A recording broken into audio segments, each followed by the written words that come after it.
Cuba, Minha Revolução. A 181ª HQ que eu estou lendo para o Desafio 365 HQs de 2019.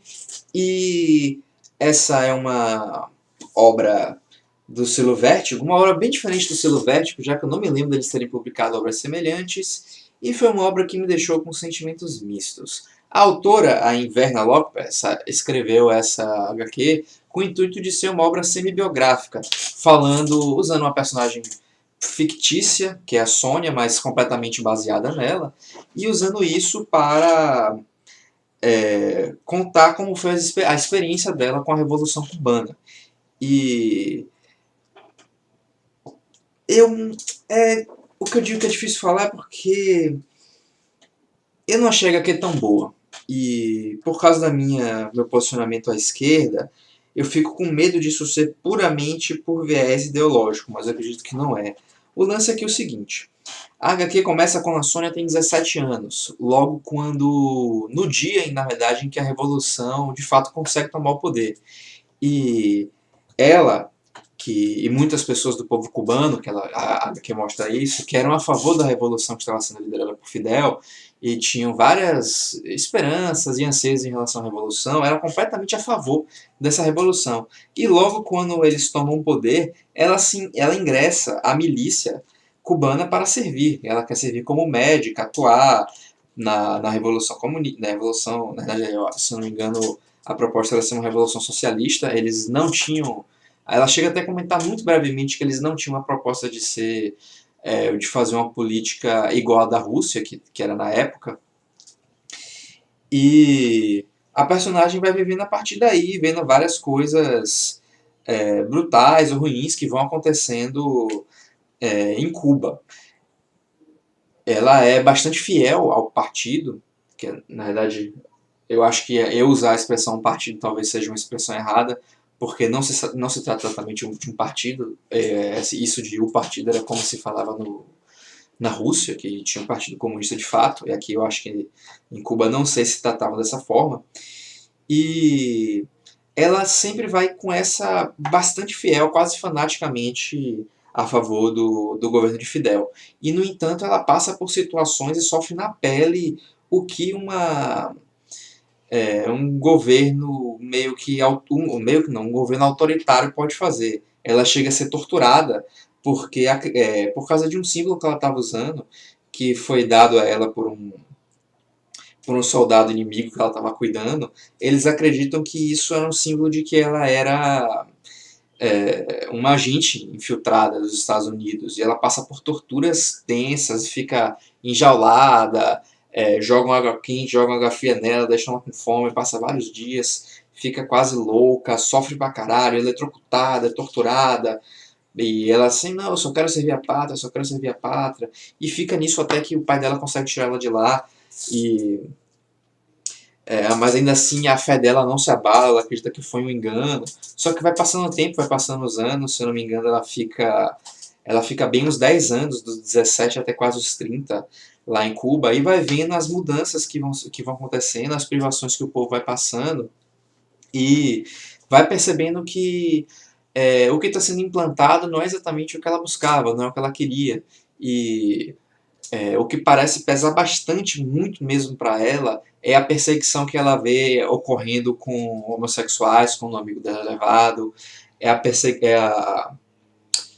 como posso dizer, é a forma como cerceiam a liberdade de pensamento crítico dos artistas, que querem que os artistas desenhem só coisas voltadas para o partido, voltadas para o trabalhador, e não pode ter arte desviante, arte modernista, que é perda de tempo, é arte como é do capitalismo. Então, quando ela deixa de ser médica e passa a ser artista durante os anos da Revolução, isso parece pesar muito para ela, que apesar de continuar convicta de alguns dos princípios da Revolução Cubana, ela parece já discordar dos dirigentes da Revolução, tanto de Fidel quanto de outra personagem histórica, que de nome que eu não me lembro, que era uma das principais tenentes dele, uma mulher, e que a personagem via como um símbolo da luta feminina dentro da luta pela Revolução Comunista. E tinha um apreço muito grande por ela e por ver nela um ideal progressista da mulher avançada, a mulher estar em pé de igualdade com o homem, mas acabar se decepcionando também em conversa com ela, quando ela fala que o trabalhador comum não tem como entender, que era para deixar aquilo de lado e que acha que a mulher fala muito sobre as próprias realizações e pouco sobre o futuro do país. E a personagem Sônia, é, ela a HQ não deixa claro se ela deixa de acreditar em ideais socialistas. E, assim, pela leitura, eu acredito que ela não tenha deixado. Inclusive, a autora, tudo bem que uma coisa não se relaciona tanto com a outra, mas a autora ela é feminista, ela é progressista em relação ao papel da mulher na sociedade, coisa e tal, e nada na obra em si me fez crer que ela deixa de acreditar na ideia de socialismo, mas sim que deixa de que tem ver que o governo que foi implantado por Fidel era um governo completamente falho e que trouxe coisas ruins para Cuba, isso da perspectiva dela, claro. Mas afinal estamos falando da perspectiva dela aqui. Então, quando ela fala de Cuba, minha revolução, é o que foi a revolução para ela, o que ela viu dessa revolução presencialmente, o que ela sentiu na pele, o que ela passou, desde privações de às vezes de alimentos, as coisas sendo racionadas, da forma como não proibia a imigração, mas se coibia a imigração utilizando diversas ferramentas, como por exemplo, a pessoa que quer imigrar tem que sair do emprego, ou seja, fica sem ganhar dinheiro e ficar esperando até o visto sair, que pode demorar meses, e a pessoa não vai ter a verba para se alimentar, para comprar móveis, e tem que entregar tudo direitinho, porque a propriedade toda é do povo, então aquela casa que ela está usando tem que ser devolvida para ser reposicionada dentro das outras pessoas que podem estar precisando de morada. Ela critica também o tratamento que os russos recebem, que ela parece não gostar nem um pouco da situação, como Cuba passa a ser um quintal da Rússia e os russos lá têm muito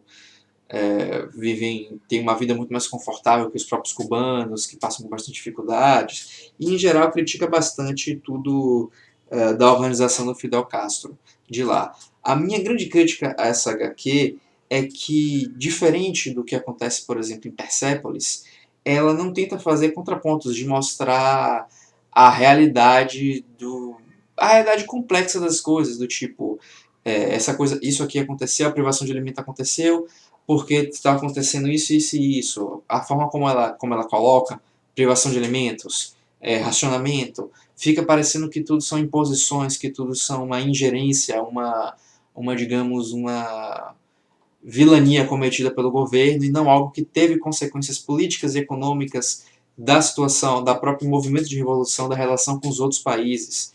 E também coisas como, por exemplo, a falta de medicamentos. Ela comenta, os medicamentos vão acabar. Aí, como assim os medicamentos vão acabar? É que muito desses vem dos Estados Unidos. Aí ela, não, mas Fidel não vai deixar isso acontecer. Só que os medicamentos acabam. E os medicamentos acabam em grande parte também por causa de um bloqueio econômico que foi promovido pelos Estados Unidos e que Cuba ficou impedida de negociar com vários países, tirando a Rússia. Então, fica parecendo que ela tem essa visão negativa do movimento do governo de Fidel, e eu acho que é um posicionamento justo dela se ter. Ela viveu aquilo, ela sofreu com aquilo, ela pode ter a visão perfeitamente que ela quiser, mas enquanto uma obra que se propõe mostrar a situação cubana, a situação da revolução, eu acho que ela peca em mostrar um panorama que apresente mais sobre grandes aspectos sobre a questão. E claro que eu não estou negando as coisas que aconteceram, não estou negando que houve perseguição homossexual, isso que aconteceu de fato, não estou negando que os racionamentos levaram muitas pessoas a ficarem em situações precárias, não estou negando que havia um favoritismo dentro de quem estava no poder e outras várias questões que ela coloca, como a perseguição a artistas, a coibição do pensamento artístico e tudo mais. No entanto, enquanto leitor, eu senti falta de entender melhor o contexto, de entender o que estava acontecendo. E, certo, talvez a proposta da HQ não seja essa, já que ela mostra, quando ela diz Cuba, minha revolução, ela só busca mostrar o que foi para ela e não apresentar a Cuba para o leitor, mas apresentar as dores e dissabores dela. Mas ainda assim, eu fiquei querendo mais. Eu, comparando com Persépolis, comparando com outras obras de cunho autobiográfico, eu já li várias, eu me senti um pouco insatisfeito dessa questão de mostrar um pouco mais do panorama histórico. Isso se deve talvez porque é uma HQ pequena, é uma HQ que tem apenas, deixa eu ver, 133 páginas, o que é página pouquíssima para mostrar o escopo de mais de 10 anos da vida da personagem de Meio Revolução, além do panorama histórico de como a Revolução surge, de como a situação de Cuba estava antes da Revolução, porque, assim, me parece um pouco, não vou dizer desonesto, mas talvez parcial demais, ou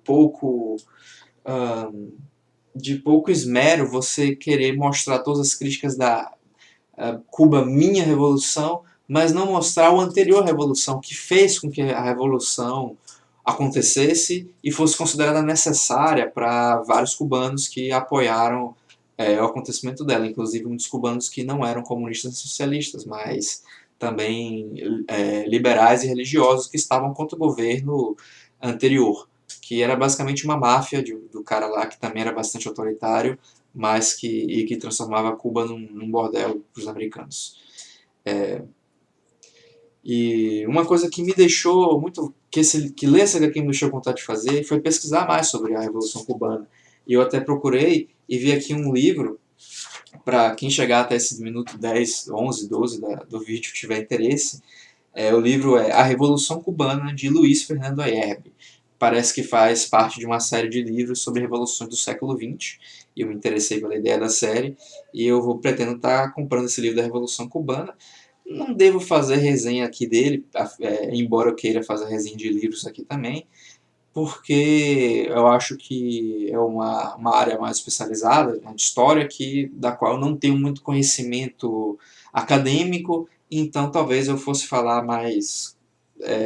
O que eu fosse falar fosse mais prejudicado que ajudar leitores. Mas talvez eu faça comentários breves só falando de o que eu achei da leitura. Mas enfim, por enquanto é só esse. Eu teria mais coisas para falar sobre essa obra e já falei até mais do que gostaria, porque eu estou gravando esse vídeo atrasado para trabalhar e eu preciso terminar ele aqui porque eu tenho que me arrumar e correr pelo trabalho.